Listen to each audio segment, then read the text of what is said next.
아벡 여러분, 당신의 스승은 누구입니까? 정보통이 넘쳐나는 마당에 예수는 어떻게 될까? 불행히도 그분은 대개 옆으로 밀려납니다. 많은 그리스도인들이 자기들의 삶에 대한 확실한 정보를 가지고 계신 분으로 생각조차 하지 않는다.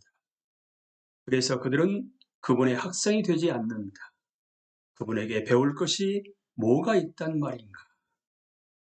전공 분야를 통달하려고 열심히 공부하여 인간의 기준으로 보아 크게 성공한 그리스도인들인데 그들의 연구 내용에 예수나 그분의 가르침에 대한 언급은 전혀 없는 경우가 비일비재하다. 어떻게 그럴 수 있는가? 얼마 전에 나는 어느 유수한 기독교 대학에서 교수단 수련회를 인도했다. 강연 서두에서는 그들에게 중요하게 생각해 볼 질문이 있다고 말했다. 만일 이 수련회의 강사가 예수시라면 그분 자신은 당신들에게 뭐라고 말씀하실까 하는 것이었다.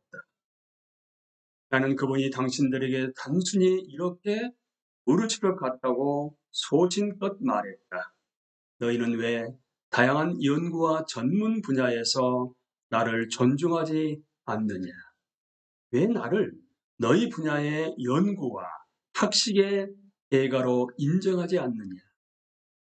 우리 문화에서 그렇고 그리스도인들 사이에서도 그렇고 예수 그리스도는 뛰어난 재기나 지적인 능력과는 자동으로 분리된다. 그분을 박학다식하다, 재기가 뛰어나다, 똑똑하다와 같은 말들과 자연스럽게 연결시켜서 생각하는 사람은 손에 하나도 없다. 그분은 지각 없는 분으로 한주되기 일수다. 고작해야 성상이다. 당신과 나는 현실 생활에 거해야 하는데 그분은 그 변두리에서 연명하는 인간의 망령 정도로 치부되는 것이다. 하지만 만일 예수가 똑똑하지 않다면 우리는 진심으로 그분을 주님으로 생각할 수 있을까? 하나님이신 그분이 어리석을 수 있을까? 무지할 수 있을까?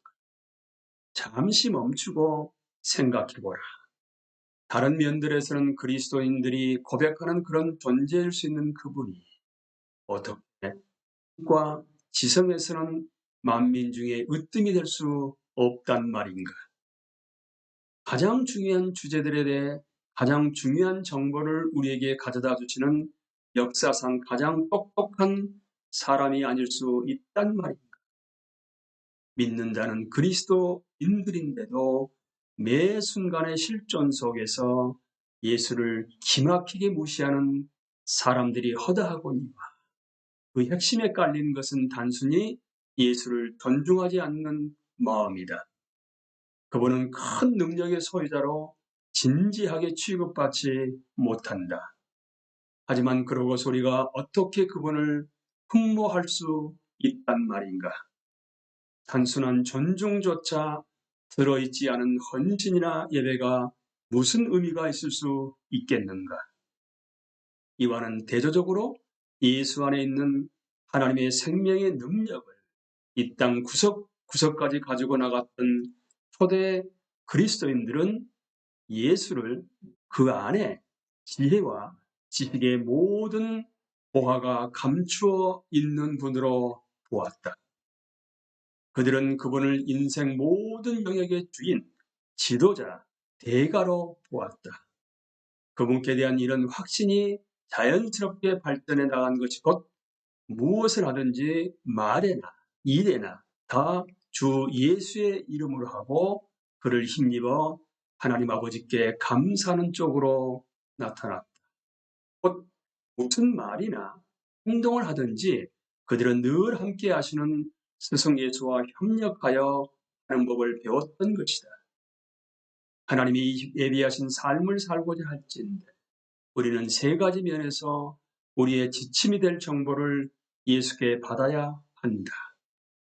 첫째로 우리는 살아가는 이유와 이런저런 일들을 하는 이유를 예수께 배워야 한다. 예수는 우리가 누구이고 왜 여기에 있으며 무슨 일을 하든지 인간다운 적절한 동기가 무엇인지에 대해 우리에게 확실한 정보를 가져다 주신다.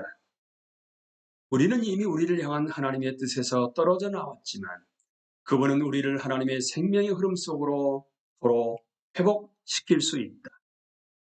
우리가 모든 일을 그분께 믿기만 한다면 말이다. 우리는 그분을 신뢰하며 진정으로 그분을 신뢰한다는 것은 곧 그분의 대위, 그분의 공의를 지는 것이다. 그러면 그분은 우리에게 사람들에게 선을 행하여 하나님을 영광롭게 한다는 목표 가운데서 매사를 바로 선택하는 법을 가르쳐. 둘째로 우리는 내면의 새로운 성품을 예수께 배워야 하는데 그분의 정보는 곧 내면 형성이기도 하다.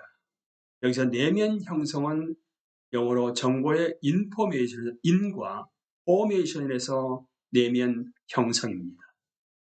그분은 처음부터 우리에게 이것이 하나님께서 우리를 위해 뜻하신 것이며 또한 가능케 하시는 것이라고 가르치신다. 하나님이 보신 우리의 정체에 비추어 보면 우리의 분노와 정욕은 부질없고 역겨워 보인다. 우리도 그것들을 하나님의 눈으로 보기 때문이다. 이어서 그분은 우리에게 고독, 침묵, 학습, 봉사, 예배 등과 같은 그분의 습관을 따라하라고 원하신다. 이것을 영적 훈련이라고 한다. 언제라도 악을 행하려는 성향이 오랜 습관을 통해 우리 몸의 지체들에 들러붙어 있는데 그것이 그분과 함께하는 훈련을 통해 점차 벗겨지되 그 벗겨짐의 정도가 날로 더해간다. 우리의 육신은 갈수록 더 우리의 영혼과 하나님의 성령의 편이 되어 하나님을 섬긴다. 그분의 이름으로 행할 때 우리는 그분을 대신하여 행하는 것이고 그분은 그 과정에 언제나 개입하신다.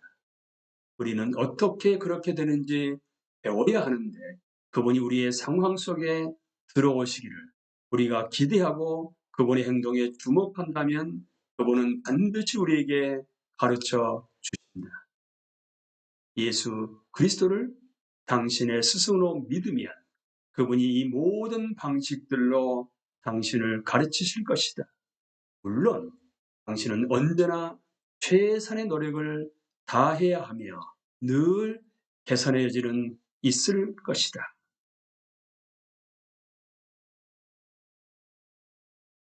아벨 여러분, 그리스도 안에는 모든 지혜와 지식의 보화가 감추어져 있습니다. 예수 그리스도를 당신의 스승으로 믿고 그분께 순종하십시오. 아벨 여러분.